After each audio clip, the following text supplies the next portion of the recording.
2022ல் நான் ஒரு reality show பார்த்துட்ருந்தேன் சேனலில்.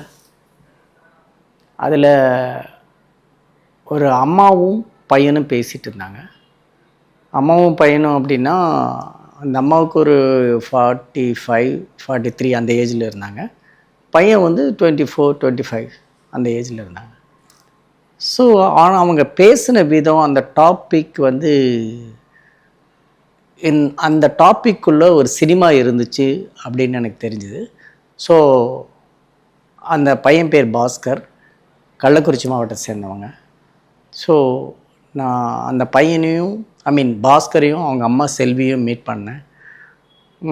ஒன்றும் இல்லைங்க, அந்த பையன் என்ன பண்ணியிருக்கான்னா, நாம் எல்லாம் வந்து அம்மாவை வந்து ஒன்று 100 சாமிகள் இருந்தாலும் அப்படின்னு நம்ம இதில் வந்து காலர் ஸ்டோனை வச்சுக்கிட்டு அம்மா முகத்தை கூட பார்க்காம, இல்லை அம்மாவுக்கு என்ன பிடிக்கும், என்ன ட்ரெஸ் பிடிக்கும், என்ன கலர் ட்ரெஸ் பிடிக்கும் அப்படின்னு கூட தெரியாமல் ஏதோ ஒன்று அம்மாவை ஒரு ஒரு ஒரு அங்கே இருக்கிற நம்ம வீட்டில் இருக்கிற டேபிள் மாதிரி ஒரு வாட்ச் மாதிரி சும்மா அவங்களுக்கு ஒரு பொருளாக தான் பார்த்துட்ருக்கோம். ஆனால் அந்த பையன் வந்து அம்மாவை வந்து தெய்வமாலாம் மதிக்கலை.